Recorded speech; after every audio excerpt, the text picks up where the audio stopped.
Hello student, I am Nisha Parsha Salve, your biology mentor. तो बच्चों welcome to our another topic of photosynthesis which is dark reaction Kelvin cycle के बारे में आज पढ़ने वाले हैं।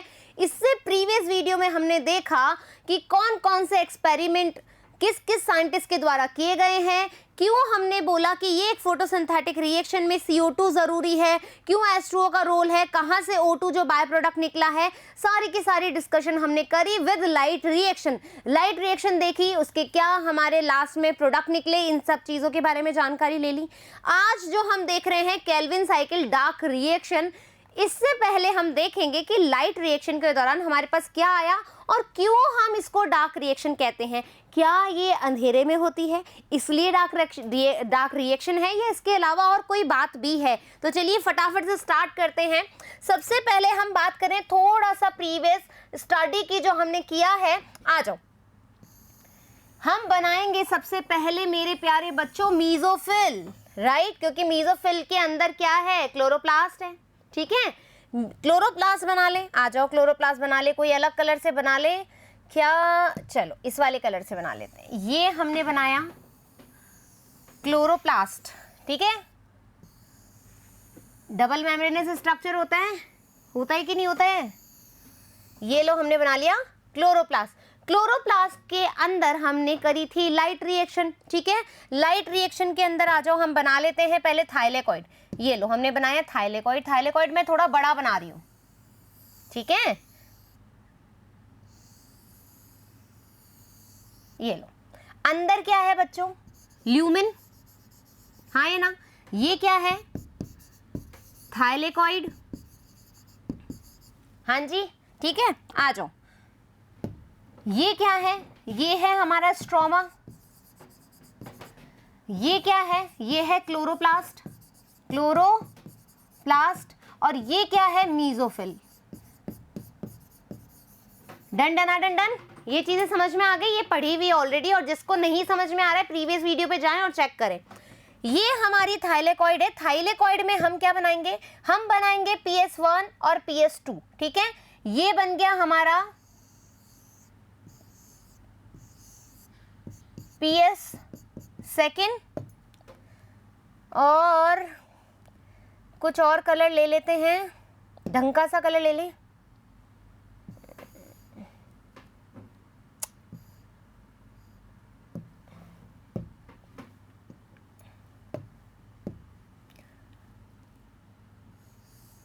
देखो, इनका जो सिचुएशन है वो हमें बहुत ध्यान रखना है कि किस तरीके से प्रेजेंट है। ये हमारा हो गया PS1, राइट। ये हम प्रीवियस वीडियो के बारे में बात कर रहे हैं, जो प्रीवियस स्टडी हमने करी है कल, ठीक है।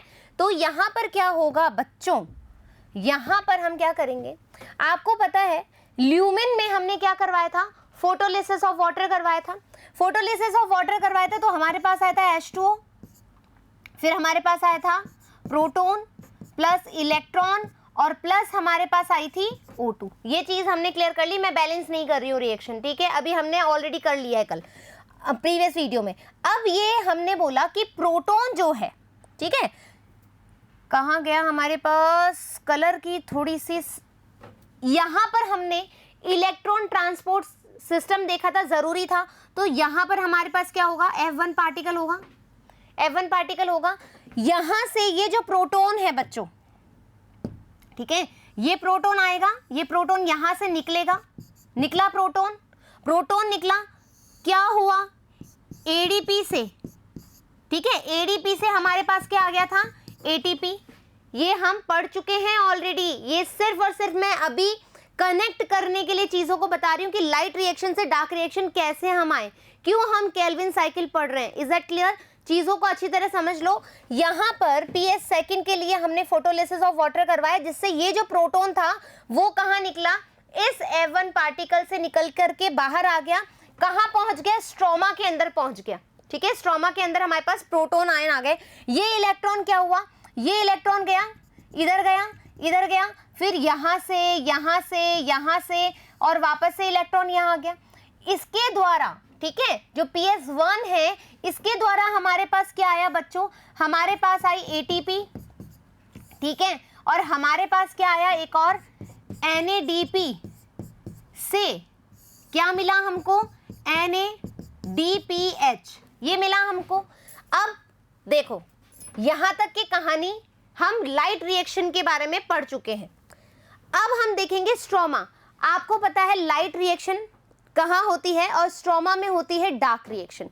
ये सारी चीजें कैसी हुई? जब सन चाचू हमारे पास प्रेजेंट थे, जब सन चाचू हमारे पास प्रेजेंट थे और जिसकी वजह से क्या हुआ, ये इलेक्ट्रॉन एक्साइट हुआ था, तो दैट मीन्स ये क्या है, हमारी लाइट रिएक्शन है।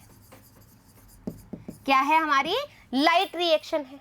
यहां तक समझ में आ गया? अब सुनो, अब स्ट्रोमा में क्या हो रहा है, नहीं कलर चेंज कर लेते हैं, कुछ और कलर ले लेते हैं, ये वाला कलर लेते हैं, ठीक है। स्ट्रोमा के अंदर आपको पता है ये NADPH नहीं लिखा ना मैंने,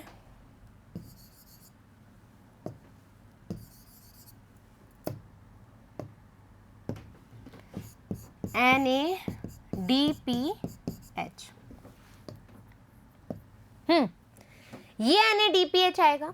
हमारे पास एनवायरमेंट से क्या लिया, CO2 लिया, एनवायरमेंट से CO2 लिया। ये हमारा क्या है, केल्विन साइकिल है, ठीक है। ये हमारा केल्विन साइकिल है, तो डेफिनेटली ये साइक्लिक ही रहेगा, ठीक है। यहां से हमारे पास प्रोडक्ट आएगा, वो आएगा C6H12O6। ये हम पढ़ेंगे डार्क रिएक्शन में, ठीक है। डार्क रिएक्शन में क्यों हम बोल रहे हैं इसको डार्क रिएक्शन, ये समझें आप, ठीक है। हमने बोला ये लाइट रिएक्शन के जो हमारे पास प्रोडक्ट आए हैं, ATP आया है, NADPH आया है, इसको यूज करते हुए ही ये केल्विन साइकिल चलेगा। जब तक लाइट रिएक्शन नहीं होगी तब तक ये रिएक्शन नहीं हो सकती, क्योंकि इसको ये एनर्जी चाहिए इसको फर्दर चलाने के लिए, तो पॉसिबल ही नहीं है। बस इस चीज के लिए कि भाई लाइट रिएक्शन से जो हमारे पास एनर्जी आ रही है उसको यूज करके ही केल्विन साइकिल चल सकता है, दैट्स वाई हमने इसको डार्क रिएक्शन कही है। ऐसा नहीं है कि यह अंधेरे में होता है, ऐसा बिल्कुल भी नहीं है। बस लाइट रिएक्शन सन चाचू की प्रेजेंस में हुआ, जिससे हमारे पास एनर्जी आई। इस एनर्जी को ये केल्विन साइकिल यूज करेगा, जिसकी वजह से ग्लूकोज बनेगा। ये चीजें क्लियर हो गई क्या? यहां तक कहानी समझ में आ गई? अब सुनो मेरी बात, बहुत ही समझदारी से हम बात करेंगे। आपको पता है जब हमने पहले पढ़ा तो हमने बोला कि मैम जो रिएक्शन है CO2 प्लस H2O हमें मिला C6H12O6 plus O2 plus 6H2O। अभी मैं रिएक्शन को बिल्कुल भी बैलेंस नहीं कर रही हूँ, तो बैलेंस पे मत जाना, ठीक है। अभी जो समझा रही हूँ समझो। हमने ये बोला था, ठीक है, पिछले एक्सपेरिमेंट देख करके कि ये जो CO2 है ये यहाँ पर काम करती है और इसका ये काम यहाँ पर होता है, ठीक है। ये बात करी थी हमने। अब सुनो मैं क्या कह रही हूँ। केल्विन साइकिल है बच्चों, CO2 को अंदर कैप्चर करेगा, ठीक है, CO2 को अंदर कैप्चर करेगा। अब इस CO2 से तुम्हें बनाना है C6H12O6। तो मैं ऐसा कह दूं कि मैम ये वाला कार्बन और ये वाला O2 तो यहां से हमें मिल गया, ठीक है, ये वाला कार्बन और ये वाला O2 तो हमें यहां से मिल गया, लेकिन हम ये रिडक्शन करके ही तो हाइड्रोजन ला सकते हैं। रिडक्शन अभिक्रिया कब होती है? जब हाइड्रोजन को तुम ऐड करते हो, हाँ है ना, रिडक्शन यही होता है। तो हाइड्रोजन को ऐड करने के लिए हमें क्या चाहिए? हमें चाहिए ये NADPH, ठीक है, हमें चाहिए ये NADPH। क्यों? क्योंकि इसके पास क्या है, H है, ये इसमें जाएगा और यहाँ पर ये हाइड्रोजन मॉलिक्यूल जोड़ देगा, जिसकी वजह से हमें ग्लूकोज मिलेगा। ये बात समझ में आई क्या? अब हमने तो जब कीमो जो हमारा केमियो ऑस्मोटिक रिएक्शन थी उससे हमने प्रोटॉन निकाला, ये प्रोटॉन ही है, ये पूरे स्ट्रोमा में फैल गया। ऐसा थोड़ा ना कि एक ही प्रोटॉन निकलेगा, बहुत सारे प्रोटॉन निकलेंगे। यहाँ पर भी प्रोटॉन है, यहाँ पर भी प्रोटॉन है, यहाँ पर भी प्रोटॉन है। यही प्रोटॉन ये यूज करती है, ठीक है, और क्या बना देती है? NADPH। और ये NADPH केल्विन साइकिल में यूज आता है और हमको मिलता है ग्लूकोज। दोनों बातें समझ में आ गई क्या? Any doubt here? कोई भी प्रॉब्लम है यहाँ पर? नहीं। ये चीज समझ में आ गई क्यों केल्विन साइकिल का यूज हो रहा है, क्यों ATP, क्यों NADPH की जरूरत पड़ रही है, क्या बन रहा है, क्यों हमने इसको डार्क रिएक्शन कहा। ये चीजें समझ में आ गई क्या अच्छे से? डन? चलें अपन केल्विन साइकिल की ओर, ठीक है। केल्विन साइकिल, ठीक है, आपकी एनसीईआरटी में एक लाइन लिखी हुई है बच्चों केल्विन साइकिल के बारे में कि ये क्या है, ये है मिसनॉमर। ये एक टर्म लिखा हुआ है। मिसनॉमर क्यों बोला? क्योंकि डार्क रिएक्शन कभी भी अंधेरे में नहीं होती है। ये लाइट रिएक्शन का जो एनर्जी निकलता है उसको यूज होने के बाद ही हम केल्विन साइकिल लगा सकते हैं, इसलिए हमने इसको मिसनॉमर कहा है। डार्क रिएक्शन, अंधेरे वाली रिएक्शन नहीं है। सो ब्लैकमेल रिएक्शन या केल्विन साइकिल या C3 साइकिल या biochemical phase, carbon assimilation, photosynthetic carbon reduction cycle, इतने सारे नाम से हम इसको जानते हैं। अभी तक तो हम बोलते हैं C3 साइकिल, केल्विन साइकिल, ठीक है, डार्क रिएक्शन, तो ये इसको अलग अलग नामों से जाना जाता है। देखो C3 साइकिल, एक और इंपॉर्टेंट बात, C3 साइकिल हम क्यों कह रहे हैं? क्योंकि जो उसका स्टेबल कंपाउंड है, ठीक है, जो उसका स्टेबल कंपाउंड है वो 3 कार्बन वाला है, ठीक है। अभी हम जब रिएक्शन पे चलेंगे जब आपको पता लगेगा 3 कार्बन कंपाउंड जो है वो सबसे पहले इसका स्टेबल कंपाउंड है, इसी कारण इसको हम C3 साइकिल कहते हैं, पहली बात, ठीक है, ये बात समझ में आ गया। इसके अलावा एसिमिलेशन फोटोसिंथेटिक कार्बन क्यों बोल रहे हैं? क्योंकि लाइट रिएक्शन से जो एनर्जी हमने ली थी उसी को यूज करके हम इस साइकिल को चला पा रहे हैं, तो इसलिए हम क्या बोल रहे हैं? एसिमिलेशन फोटोसिंथेटिक कार्बन साइकिल, ठीक है, रिडक्शन साइकिल। फिर हम क्या बोल रहे हैं यहाँ पर? रिडक्टिव पेंटोज फॉस्फेट, ठीक है, इसका एक और नाम है रिडक्टिव पेंटोज फॉस्फेट पाथवे। क्यों? क्योंकि यहाँ पर जो सबसे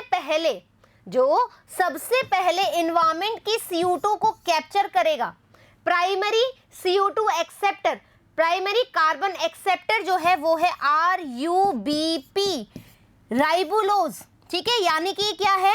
5 कार्बन कंपाउंड है, तो रिडक्टिव पेंटोज, ठीक है। फॉस्फेट इसके साथ जुड़ा हुआ होता है, 1 2 3 4 5, यहां पर भी फॉस्फेट है, यहां पर भी फॉस्फेट है, तो फॉस्फेट है तो that means reductive pentose phosphate pathway भी हम इसको कहते हैं। लाइट इंडिपेंडेंट रिएक्शन क्या है? लाइट इंडिपेंडेंट रिएक्शन भी ये है। Is that clear? हर चीज समझ में आ गई? चलें आगे, चलिए। Blackman reaction is called as dark reaction because no direct light required for this, ठीक है, इंपॉर्टेंट चीज है। हमने इसको डार्क रिएक्शन क्यों बोला? क्योंकि हम सन चाचू की डायरेक्ट लाइट लेकर के एक्साइट नहीं हुए, ठीक है। यहां पर लाइट रिएक्शन से जो एनर्जी आई वो हमने फर्दर यूज ली, इसीलिए हम इसको डार्क रिएक्शन कह रहे हैं, पहली बात। Kelvin presented these reaction in cyclic manner दस कॉल्ड केल्विन साइकिल, क्योंकि जो साइंटिस्ट थे, कौन से साइंटिस्ट थे? Melvin kelvin, right, Melvin kelvin जो साइंटिस्ट थे, इन्होंने बोला कि ये जो साइकिल है वो एक साइक्लिक फॉर्म में चलती है, इसी वजह से हमने इसको बोला केल्विन साइकिल, क्योंकि केल्विन नाम के साइंटिस्ट ने बताई। डन।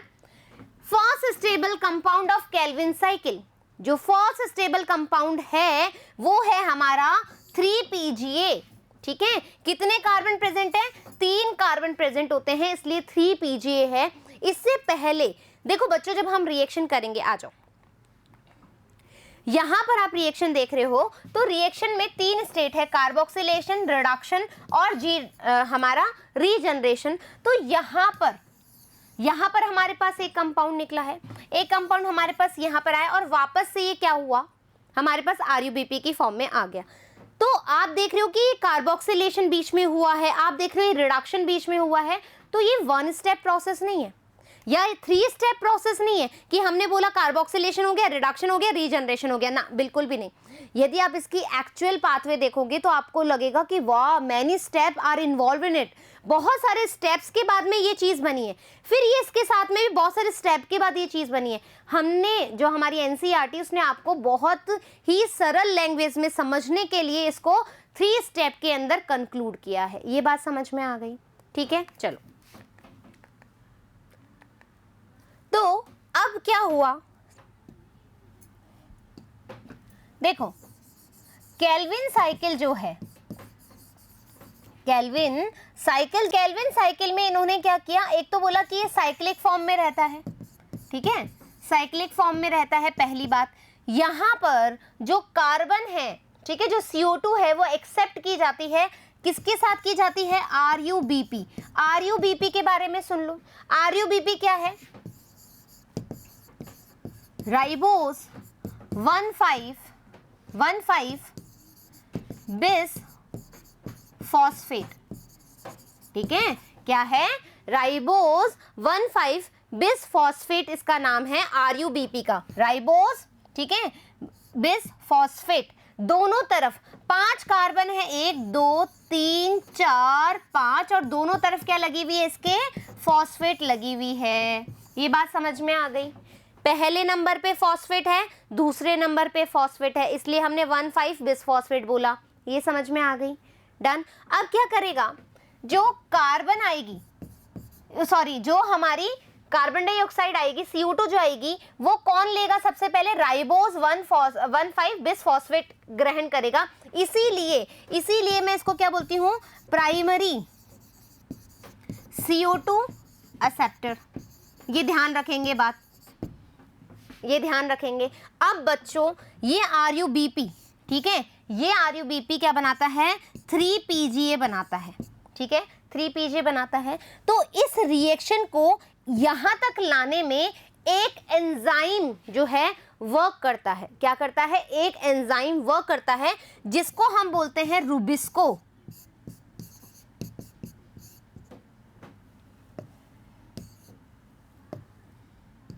इसको हम बोलते हैं रूबिस्को, ठीक है।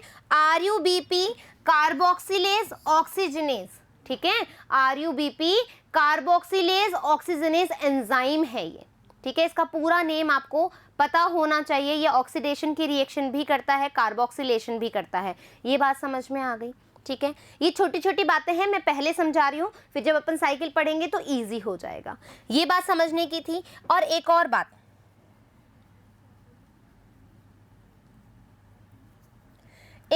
क्या है? देखो बच्चों, लाइट रिएक्शन जब आपने देखी है ना, जब लाइट रिएक्शन आपने देखी है तो आपने देखा वहां पर आपको कोई एंजाइम की जरूरत नहीं पड़ी, है ना। लेकिन जब आप डार्क रिएक्शन की बात करोगे, डार्क रिएक्शन की आप बात करोगे तो ये क्या है? एंजाइमेटिक रिएक्शन है, एंजाइमेटिक रिएक्शन है।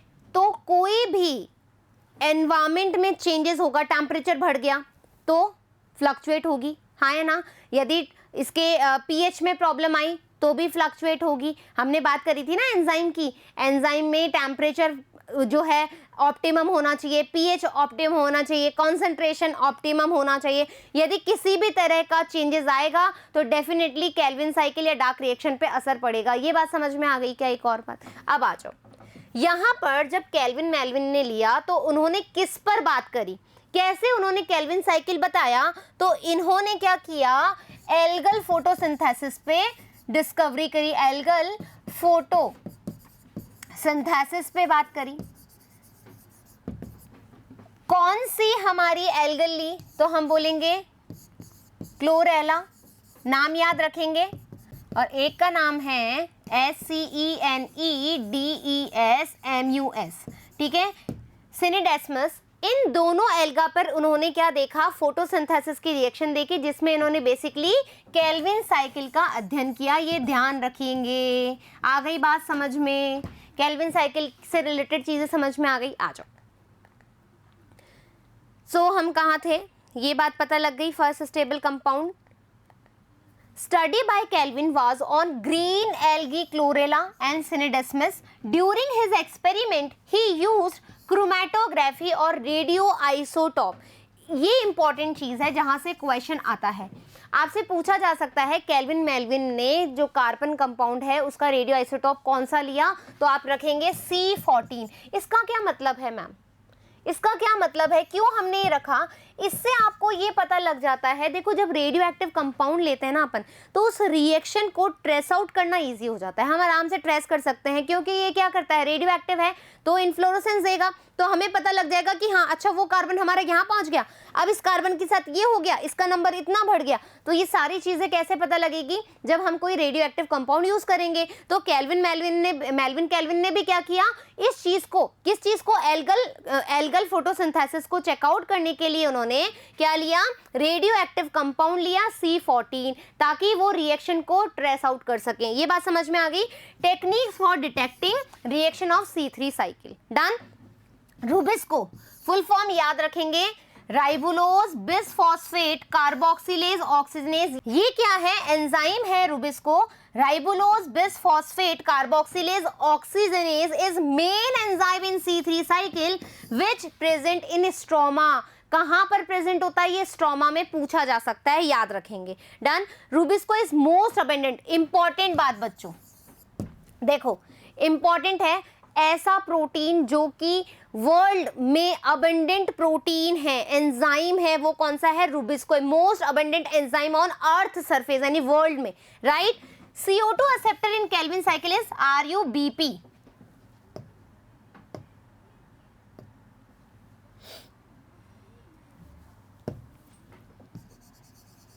ठीक है, RuBp।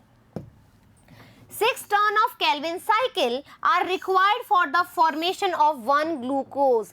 कितने साइकिल चाहिए, कितनी बार वो साइकिल दोहराए, 6 टर्न। 6 टर्न करने के बाद हमें 1 ग्लूकोज मॉलिक्यूल मिलेगा। ये चीज समझ में आ गई। अब हम करेंगे ये साइकिल कैसे चला, आ जाओ, इसको समझना बहुत इंपॉर्टेंट है।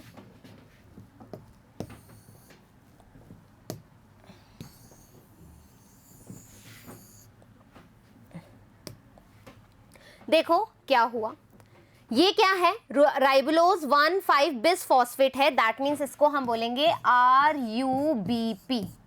क्या है ये, फर्स्ट CO2 एक्सेप्टर है। CO2 आएगी एटमॉस्फेयर से आएगी, इसने इसको ग्रहण किया, ग्रहण करने से क्या हुआ, एक रिएक्शन हुई, कार्बोक्सिलेशन, किसकी प्रेजेंस में हुई, ये हुई मैम RuBp, रूबिस्को है ना,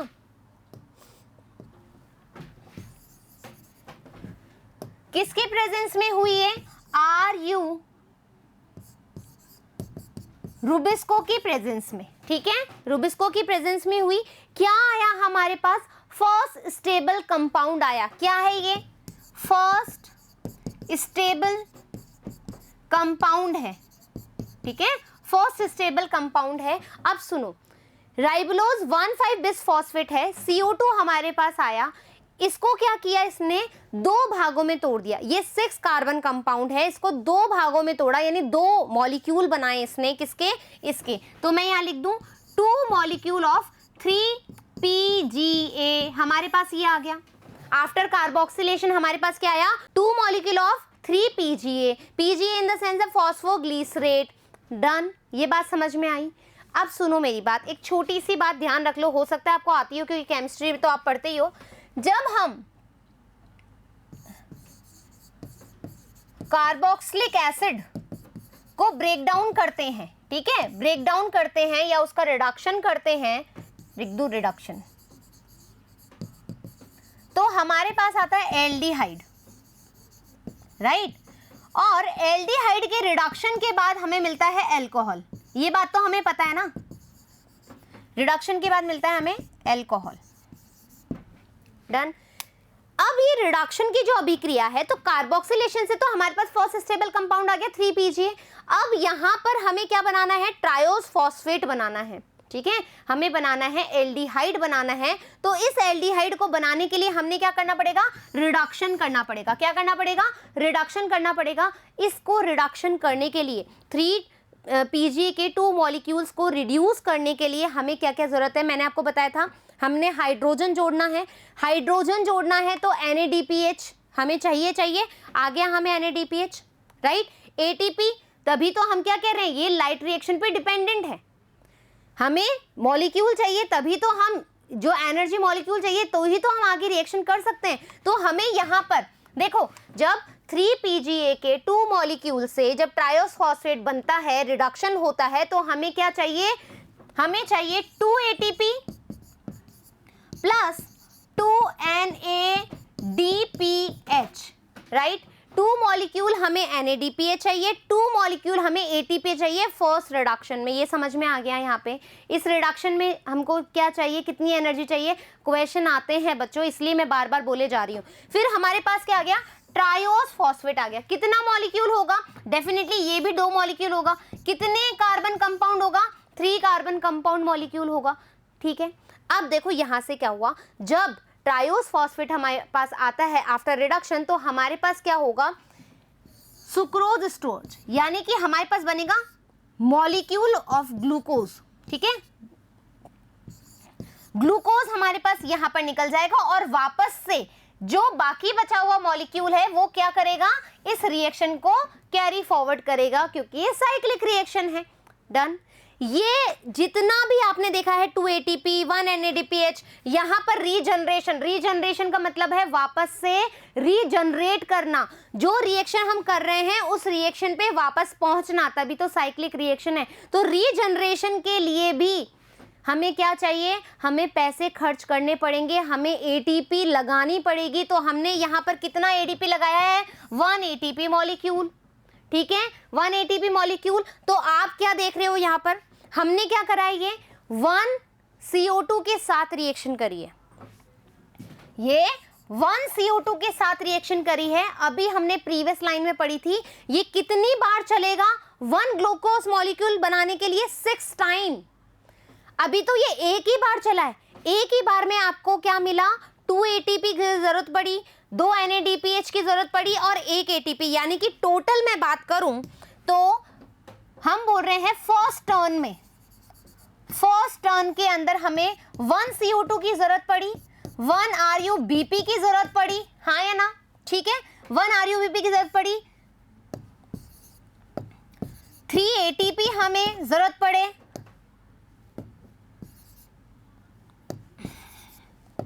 2 NADPH की हमें जरूरत पड़ी।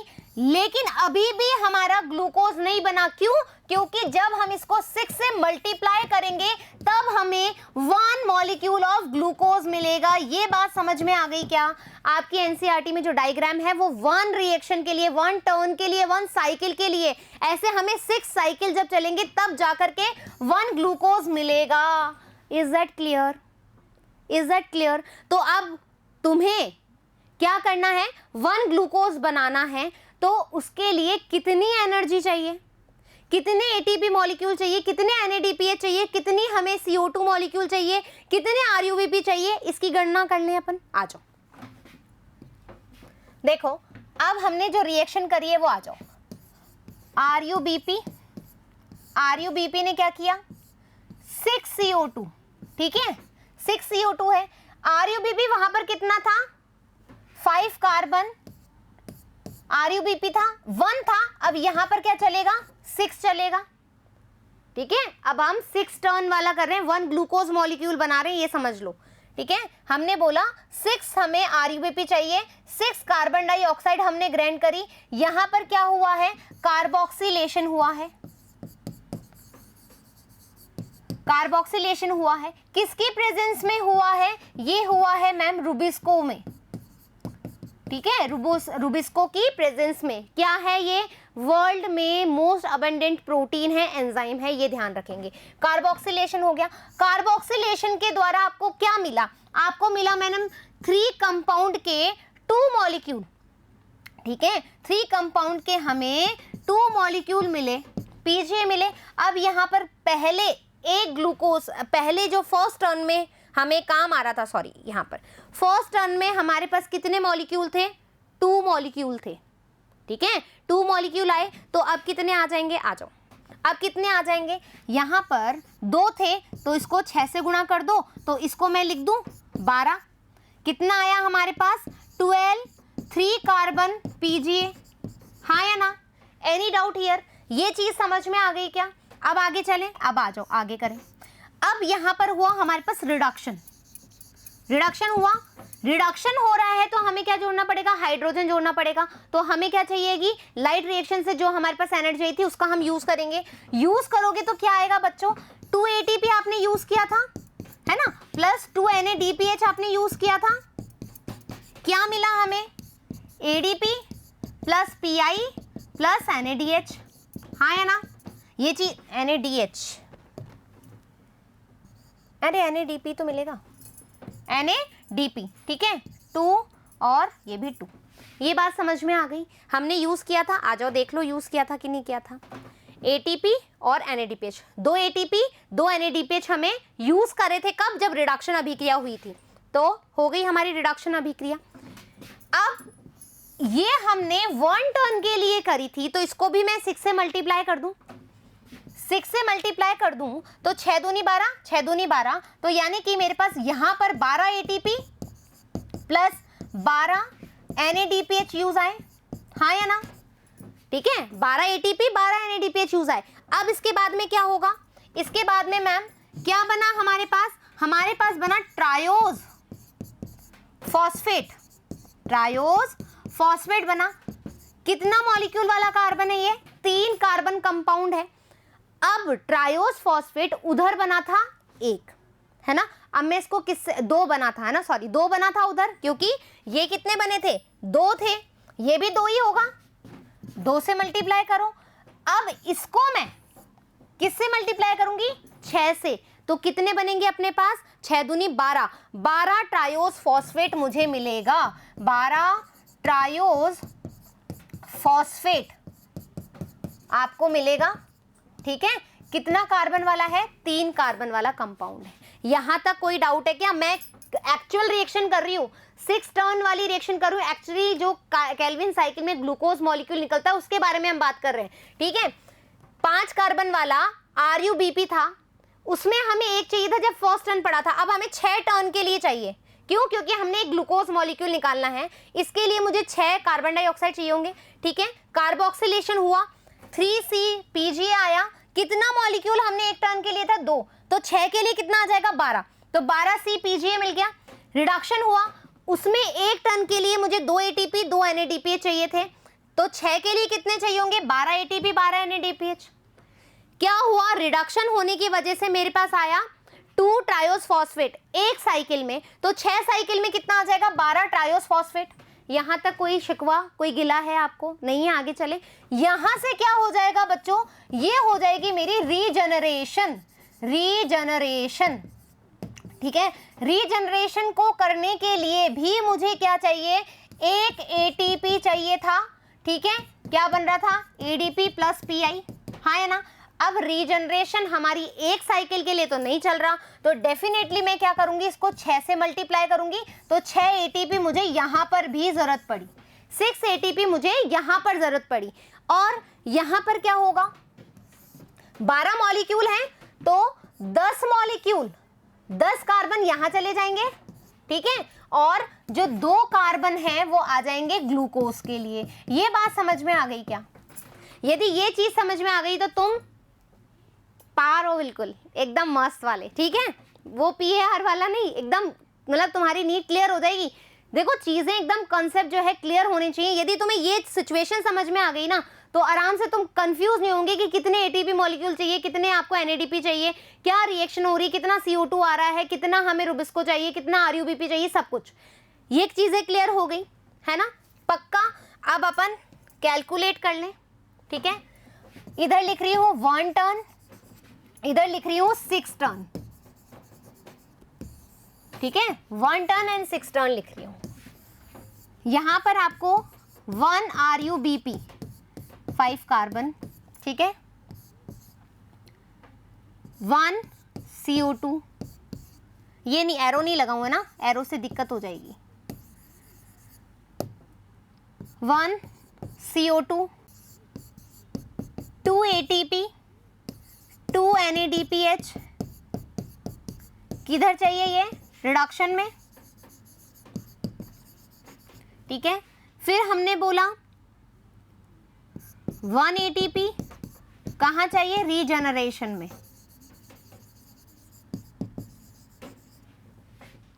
क्लियर। तो यहां पर जब हम 6 टर्न के लिए करेंगे तो 6 मल्टीप्लाई RuBp 5 कार्बन 6 CO2, 2 को गुणा करा 6 से तो आ गया 12 ATP 12 NADPH, ठीक है, किस में आया? रिडक्शन में, राइट। फिर आया, फिर हमने 6 से मल्टीप्लाई किया तो 6 ATP आया रीजनरेशन में, रीजनरेशन, ठीक है, रीजनरेशन में। तो टोटल मैं यहां लगा लूं 18 ATP मिल गया, है ना, 6 NADPH, 12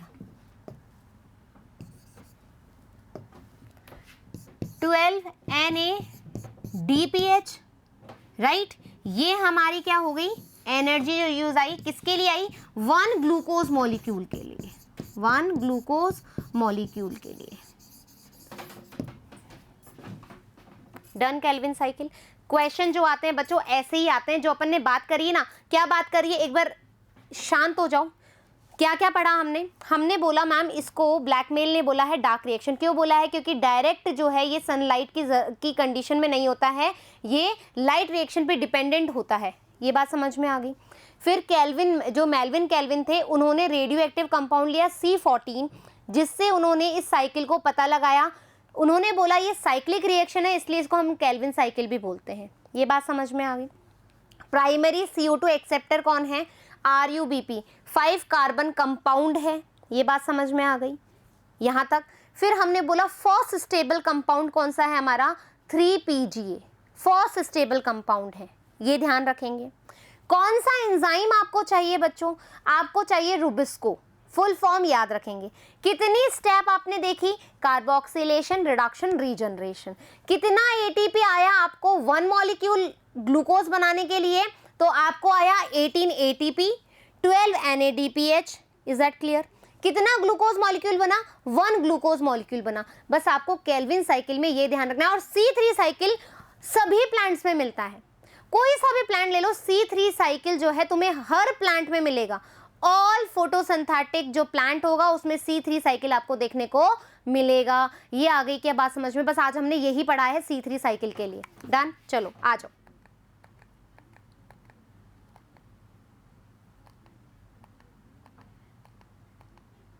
द केल्विन साइकिल अब अपन रीड आउट कर लेते हैं। The kelvin pathway occurs in all photosynthetic plant, यानी कि C3 साइकिल जो है तुम्हें ऑल फोटोसिंथेटिक प्लांट में मिलेगा।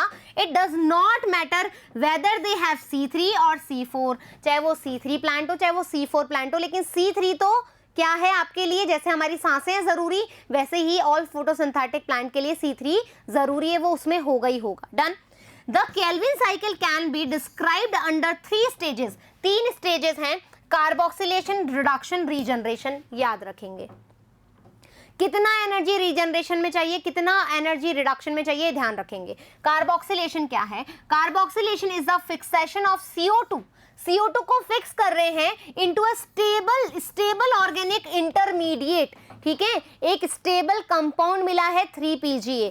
Carboxylation is the most crucial step the Calvin cycle. आपसे पूछा जा सकता है most crucial step in Calvin cycle, तो आप बोलोगे कार्बोक्सिलेशन।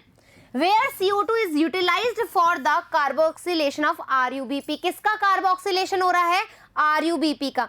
किसको फिक्स किया जा रहा है? CO2 को फिक्स किया जा रहा है। क्या मिल रहा है हमें? मिल रहा है 3 कार्बन कंपाउंड, स्टेबल कंपाउंड मिल रहा है 3PGA। ये याद रखेंगे, first step. Done. The reaction is catalysed by the enzyme, enzyme है हमारे पास RuBp carboxylase, which result in the formation of 2 molecule of 3PGA। कितना मॉलिक्यूल मिला हमें? 3PGA का 2। किसके लिए? 1 टर्न के लिए। ये ध्यान रखेंगे, 1 टर्न के लिए 3PGA, और यदि 6 टर्न के लिए तो मल्टीप्लाई बाय 6, 12 हो जाएंगे। Since this enzyme also has an oxygenation activity, it would be more correct to call it RuBp, carboxylase, oxygenase और Rubisco enzyme. Done. चलें आगे। Reduction. These are a series of reaction that lead to the formation of glucose. बहुत सारे steps को करने के बाद हमें इतना सारी चीजें मिलती है, ध्यान रखेंगे. The steps involve utilization of 2 molecule of ATP. कितने molecule of ATP? 1 टर्न के लिए 2 ATP for phosphorylation and 2 of NADPH for the reduction per CO2 molecule fixed. एक CO2 को फिक्स करने के लिए 2 molecule of ATP and 2 molecule of NADPH. याद रखेंगे. चलें आगे. The fixation of 6 molecules of CO2, 6 turns of the cycle are required for the formation of 1 molecule of glucose from the pathway.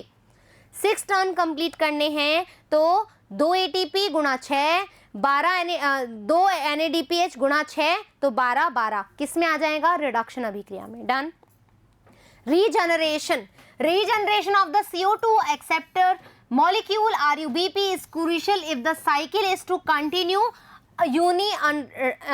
uninterrupted. ठीक है, cycle interrupted नहीं होना चाहिए तो रीजनरेशन प्रोसेस चलेगा. क्यों? क्योंकि RUBP ही क्या है? प्राइमरी CO2 एक्सेप्टर है. यदि यही नहीं रहेगा, इसी को आप रीजनरेट नहीं करोगे तो केल्विन साइकिल चलेगा ही नहीं, क्योंकि CO2 को एक्सेप्ट करने वाला कोई मिलेगा नहीं. CO2 को कोई एक्सेप्ट नहीं करेगा तो कार्बोक्सिलेशन नहीं होगा, 3PGA नहीं मिलेगा. आगे रीजनरेशन और रिडक्शन किसका करोगे? आई बात समझ में?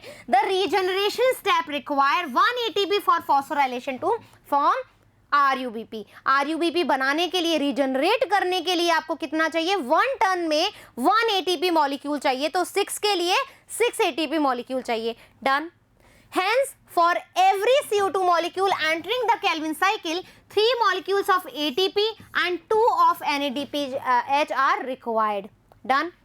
It is probably to meet this difference in the number of ATP and NADPH used in the dark reaction that the cyclic phosphorylation takes place. Done. तो कितना चाहिए हमें?